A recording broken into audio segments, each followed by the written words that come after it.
This is our 10th weekly meeting, and as has been the format, we have the public televised portion first, where we give a schedule update, work that's been completed, work that's expected to be completed for this coming week, and then following that, we answer any questions and address any concerns that those have in attendance, and then after that, we close the public portion and just have a project-specific private meeting.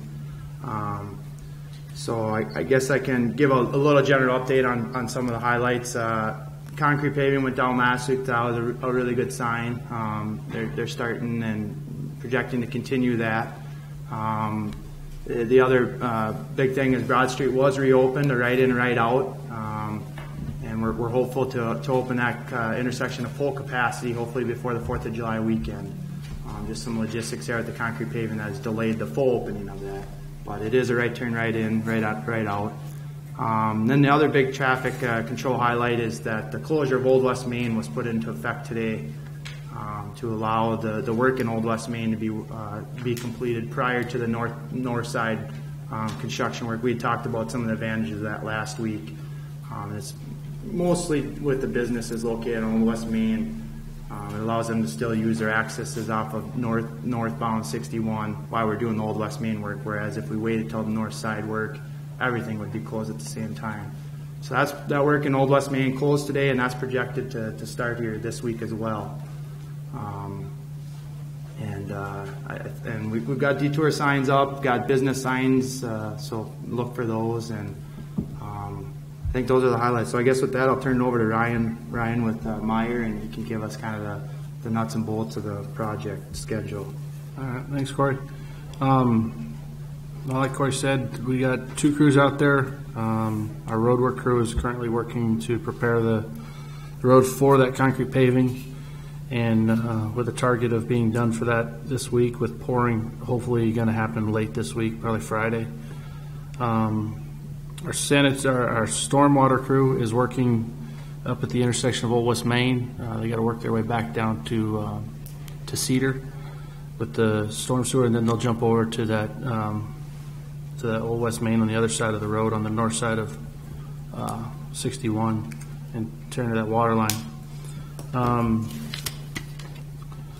Along with that, concrete will be coming up pretty strong this week. We're looking to get a lot of concrete put down later this week, and next week is going to be the big push to get all that concrete down on the southbound lanes of 61. Still looking to flip traffic somewhere right around the 4th, maybe right before or right after the 4th of July weekend. We'll flip traffic from the southbound lanes to the northbound lanes.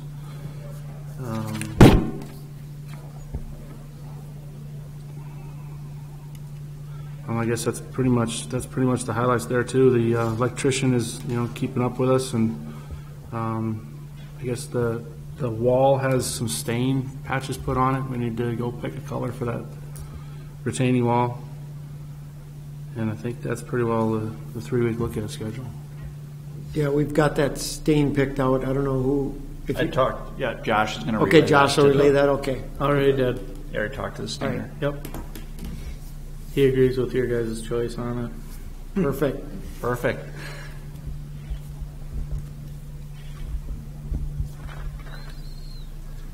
So Ryan, what's happening building that turn lane and the concrete work? When you say that this week a lot of concrete, they're doing all of the kind of tie-ins to the intersections along the south side. Is that pouring curb and gutter and kind of the handwork stuff? Yeah, I think what we talked about earlier was tomorrow they're targeting a turn lane in Dakota, Broad, and Franklin, all those turn lanes. And then we were talking about earlier that the concrete's hit strength, so we can get on it now and start putting the curb and gutter and all the sidewalk. The curb and gutter's all being poured with the machine, and I think the sidewalk, just to even get the concrete trucks to it, we needed that strength. So now that we've achieved that, we can get on those lanes that were paved last week and get all that curb and gutter and all the sidewalk poured all the way up to basically up to where they at Franklin, where they stopped. Just past Franklin, yep. So there's going to be a lot of concrete activity out there the next 2 weeks. A lot of concrete pouring. on asphalt actually too. Middle of the week next week, targeting a asphalt placement at for sure at Franklin, so we can open that one back up. I think they'll get Broad too.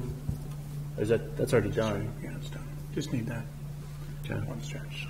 Just the turn lane in the middle for the asphalt. So when you do open Franklin, get that turn lane built and open Franklin up with the signal, the other signal at Fulton will go dark, correct? That'll be just a switch to that'll be the intersection again at Franklin. Right. To allow your concrete crews to do the handwork that was left out at the Fulton Street intersection. Right. The mainline handwork plus all the tie-ins, I imagine, stay right there and do all of that tie-in work? Okay.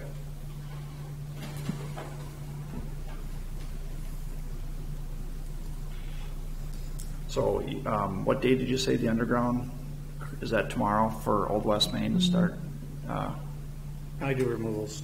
do removals? Okay, They probably won't be digging in there until it might be the next week before they're digging. okay. Speaking of the Old West Main, with the storm sewer, did we have you looking into a sump structure there with those baffles? Because we should have that figured out before you get out of that area. Whether we do that or not, how we're going to do it. Okay. And we did, yep, I got Jay's request, and we'll have to check it. We can talk about that later on the status of where that Okay. is. But I did put that request in to Meyer, and I think we have time to make that adjustment. So to add that one sump manhole there. Okay. And then the sidewalk by the chamber, did you mention anything on that? When is that going to go in now with the schedule with Doyle? Because that's the colored stuff. That's tough to speak to.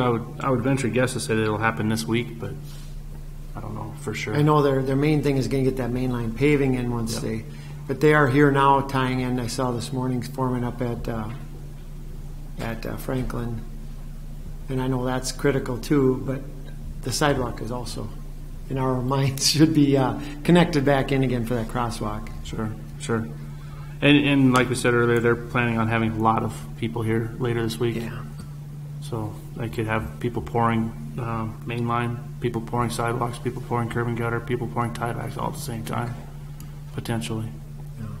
All right, so we might put some pressure on him if we don't see him in that sidewalk area when he gets there.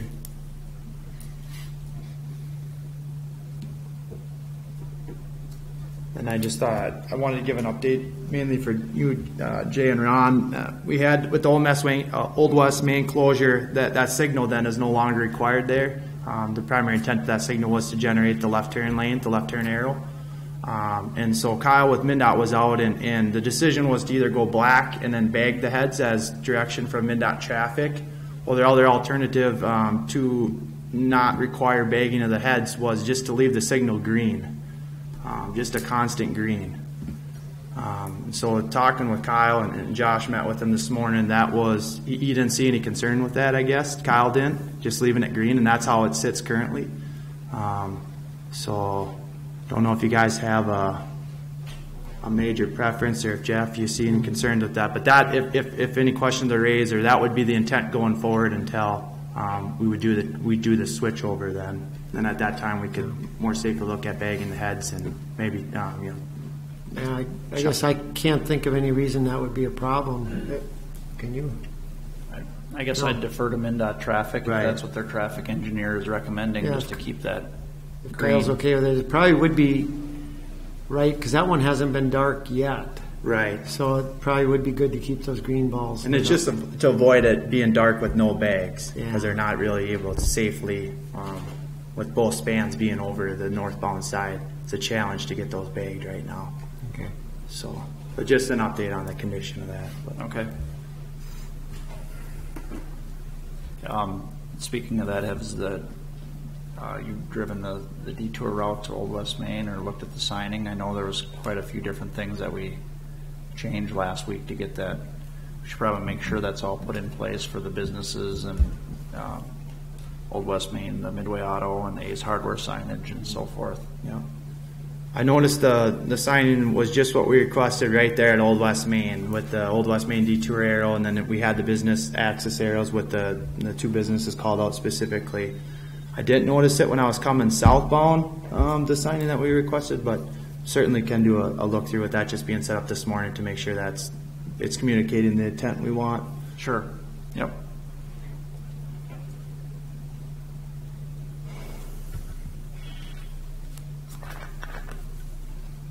Anything else, Ryan, you want to add as far as what you're working on? No, I'm good. Any questions from the audience on the project, the contractor to us or MnDOT?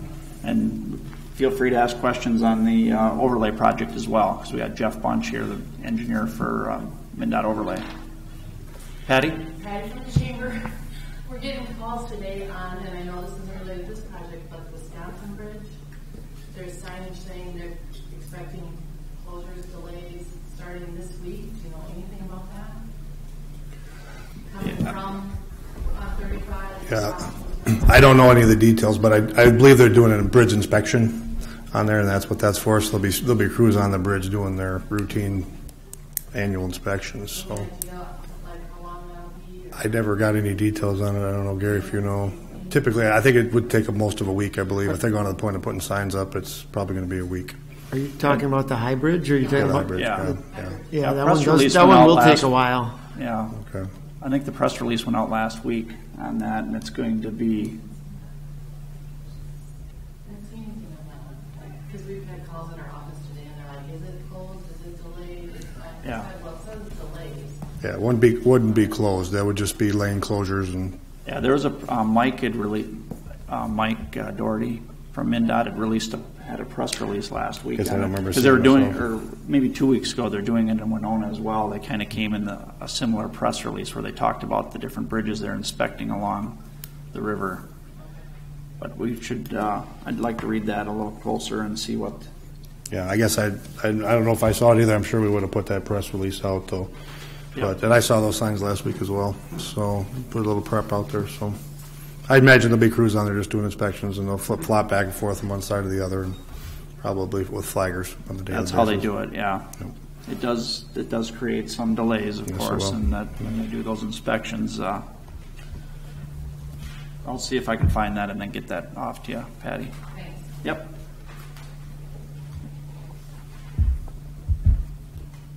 Could you call the project on schedule at this point?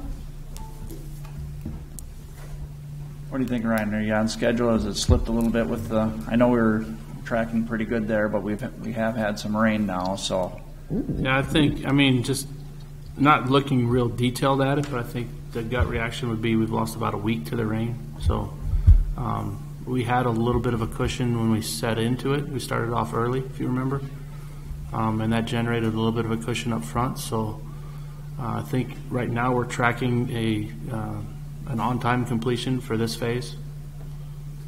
Yeah.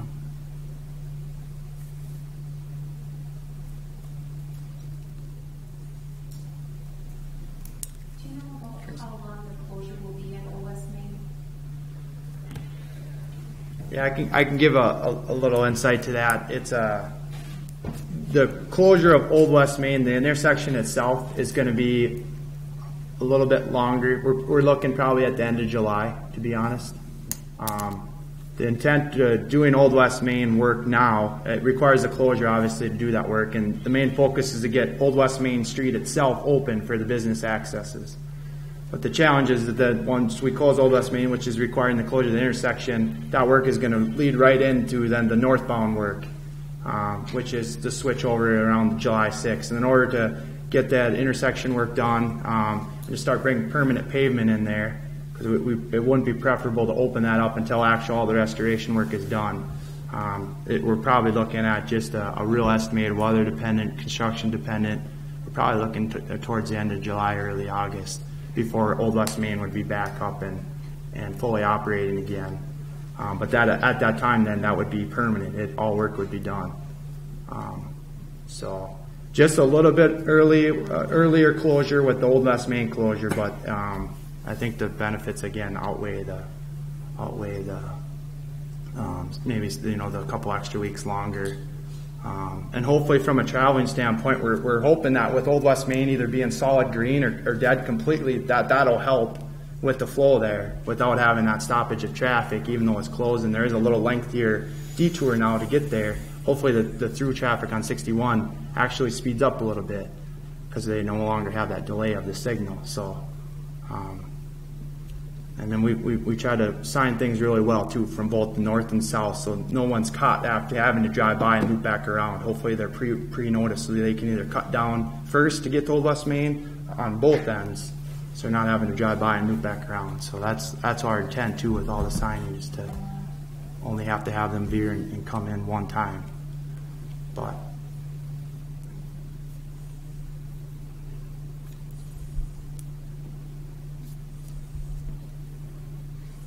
any other questions?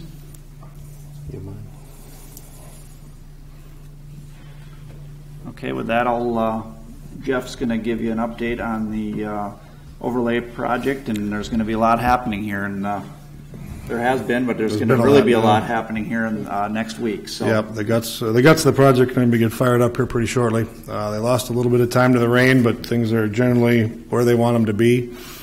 We'll start at the south end here in Wacota. They have flipped to the south side of the Wacota intersection now, so they've been working on widening that section out for that left turn lane. Their plan is to put some asphalt down by Thursday. Weather's looking good, so I think that should be a pretty good schedule. So they get some asphalt down, and then there's some time afterwards that they have to dress up the shoulders and everything else to get it ready for open traffic. So probably by the end of next week, we expect to have that completely completed, all the work at Wacota, and then they would move up to Sevastopol. Now, Sevastopol, they assured me today they're not going to start the work at Sevastopol and install the detour that'll be on Flower Valley Road until after the 4th of July week. So I appreciated that coordination with them on that. So they've got kind of about a week and a half here to finish up all the work at Wacota. They do not intend to have work going on at both locations at the same time. So before the Sevastopol closure starts, the temporary signal at Wacota will be gone. You will see some work going on at Sevastopol this week, but it won't have any traffic impacts. They're going to be doing some prep work for the actual significant work that's going to take place there. So again, that detour on the northbound traffic will be detoured on the Flower Valley Road, but that will start after the 4th of July week. So looking for the 6th of July there. Work on the north side of town here is progressing. Getting lost a little bit of time, I think, with the weather, but they're still working on the main curb there up in the, what's the neighborhood name again? Upper Burnside. Upper Burnside area. They're still working on that. They expect to be pouring concrete here shortly. As a matter of fact, they might be doing it today. I haven't gotten up there today yet. So they're working on that. The plan is to start the milling and paving operations next week.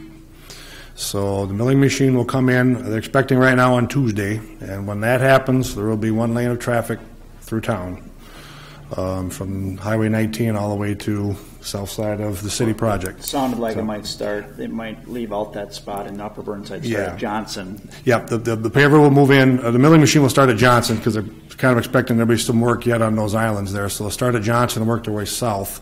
That'll be the first step. So they'll work their way from Johnson down to town here, and then they'll go to the northbound lanes and head all the way up to the north side of town and start making loops back and forth with the milling machine, and then the paving operation will start. I think the paving operation will start about a day after the milling gets started, so they have plenty of room to stay out of each other's way. So there'll be one lane of traffic from, again, the north side of town till downtown here, and they'll the operation they're planning right now, by the end of July, all the paving will be done on the entire project. So this project is still scheduled to be completed way ahead of our contractual schedule. The contract's scheduled for October 16th. So they'll be done long before Labor Day is the current plan. So that's with everything. And certainly the work on the north side of town where most of the impacts have been will be completed well before that. They'll have all the paving operation will be done there before they move to the south side of town and then do that section. So the impacts on the north side of town should be done about mid-July. So they're really keeping moving, and this is kind of becomes the easier operation to coordinate. There's just the milling operation and the paving, so That goes pretty smooth usually. So there'll be some occasional traffic flipping, but there'll be all access to all the side roads will be maintained at all times. You might have to drive across a milled surface for a brief time, or there might be a big piece of machinery at that side street, but access will remain open at all times. So with that operation and keeping those intersections open, there was talk that at some of the key intersections, you may have some troopers helping to get people through while the machines are moving and the operation's moving along. Correct. That's a good point, Jay. Yeah, they're going to work with local law enforcement, particularly at the signalized intersections, the bigger ones, Tyler and Bench and so forth. So those signals, obviously, when they're milling through there, will mill up the loop detectors that are on the road that operate those lighting systems, so they won't be useful until we get them reworking. So they'll have law enforcement there to flag people through as those operations come on through there. So keep your eyes open for law enforcement, and the signing will be in place to let you know where to turn onto the side roads.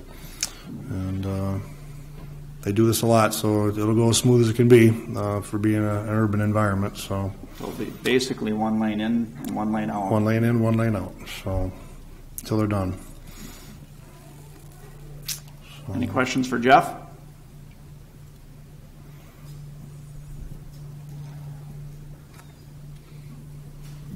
Ron, you got anything else to add that you wanted to go over?